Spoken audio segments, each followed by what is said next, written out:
Do you remember the last time somebody cut in front of you? Man, that drives me nuts. Whether it's skipping the line at a self-checkout or jumping ahead for an amusement park ride, or even failing to yield and wait their turn at a four-way stop sign. I'll admit that I experience some negative emotions whenever I see somebody else pushing their way to the front of the line. Maybe you've had this experience before. You could be having the world's best day, and all it takes is having to slam on your brakes during your drive home because somebody pulled out in front of you without looking, and to avoid an accident, you had to be the one to avoid it. Man, you can end up having a bitter taste in your mouth for the rest of the day just because of that one thing.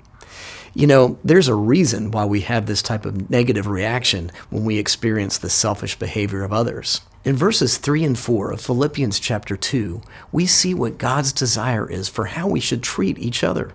The Apostle Paul tells us, "Do nothing out of selfish ambition or conceit, but in humility consider others more significant than yourselves.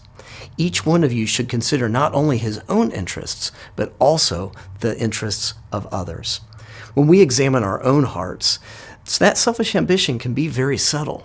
It can show up as, I need to be noticed, I need to be right, or even I should always win. On the other hand, conceit, well, that's a similar impulse, just wearing a different mask. That can be when we measure ourselves up against other people just to make us feel more secure. Well, Paul's alternative isn't self-hatred, it's humility, counting others as more significant rather than regarding ourselves as the center of the universe. That doesn't mean ignoring our own needs or pretending that limits don't exist, but it does mean choosing to see those around us as image bearers of God, people worthy of our attention, our honor, and our care.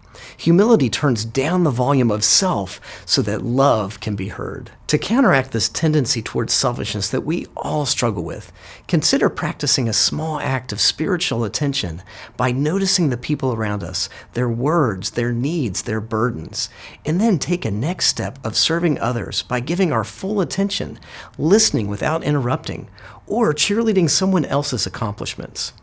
When we consider God's desire for how we should treat others, let's share Christ's love with those around us by loving others first.